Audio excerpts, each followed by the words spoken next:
Hello there, welcome to another video. Today I'm going to show you how to make an ambient occlusion mask that's very important for dust or any type of grunge that's accumulated between crevices of buildings or whatever you're building.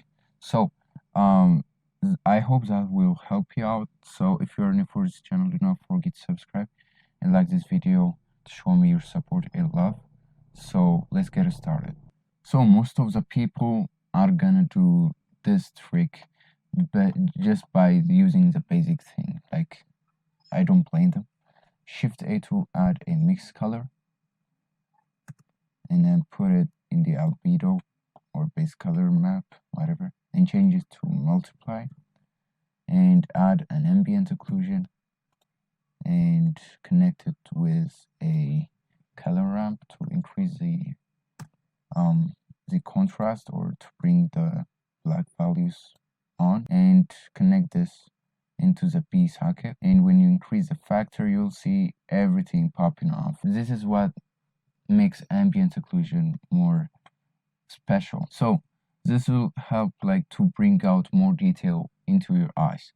But if you want, for example, if you want more close-up shots of a thing, and this will not help you, to be honest. Like, for example, let me show you a thing. So when you see the ambient occlusion that's going on here, the first thing that you will notice is it's very linear, like it's very gradual. So we want to break up that type of look and make it more look like alive or more dynamic. So, and put a noise texture, and then add a color ramp to it, and let's preview that. By the way, you should enable Node Wrangler add-on if you want this shortcut that I'm using, and then preview that, increase the roughness, maybe the detail to 7 or 8 would work, and increase the contrast of the color ramp, and put also the white in. The black is so strong right now, and also it looks small, so decrease the scale with 1, and you'll get the normal detail with big looking things. So Control T, because this is going to be used for different meshes. It's gonna be messed up if we're going to use generated texture coordinate. So instead change this to UV. If you have like a correct UVs on your mesh, it should be fine. But if you have no correct UVs, you should UV unwrap your mesh and then get back to this and make it look correct. That's my point. So increase this to 5, as you can see here. Yeah, it got back to that detail.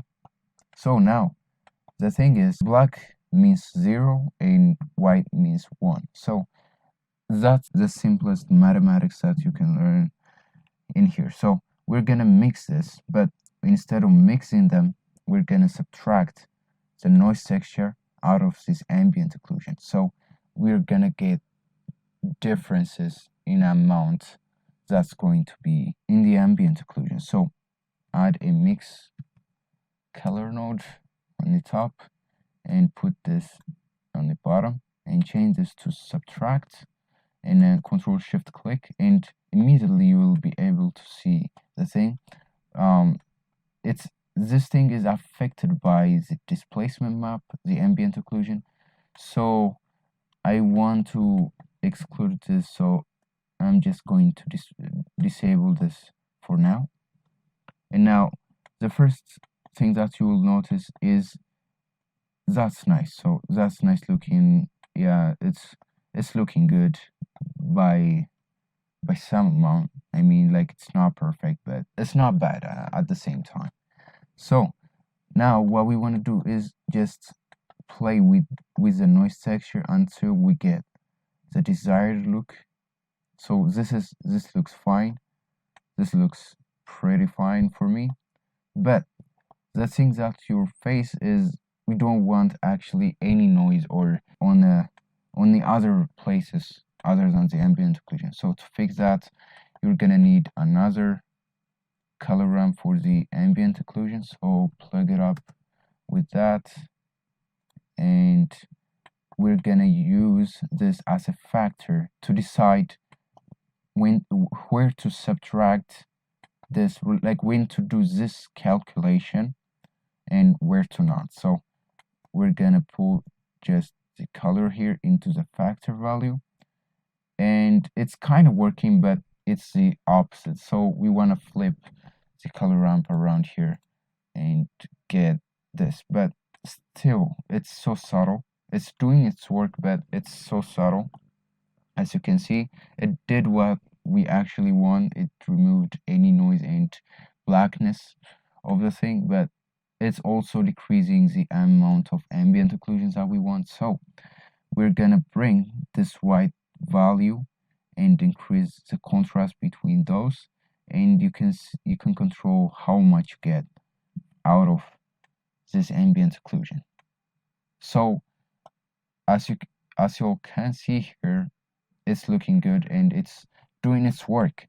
So when we mix everything with multiply using this base color, and when we feed it to principled base diff, and it's instantly looking good and more realistic actually. So let me get back to this displacement map and plug it into material output, and immediately, like, this looks much better.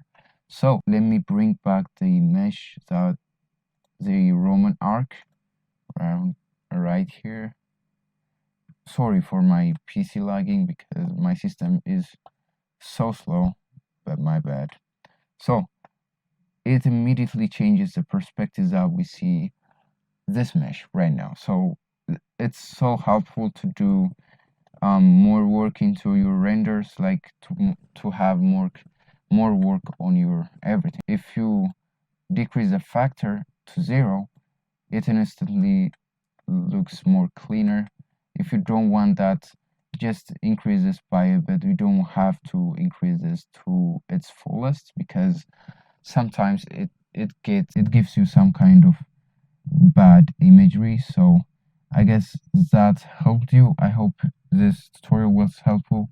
If you got any help from it, make sure to subscribe and like this video to show your support and love for me, and I'll see you in the next video. Peace out.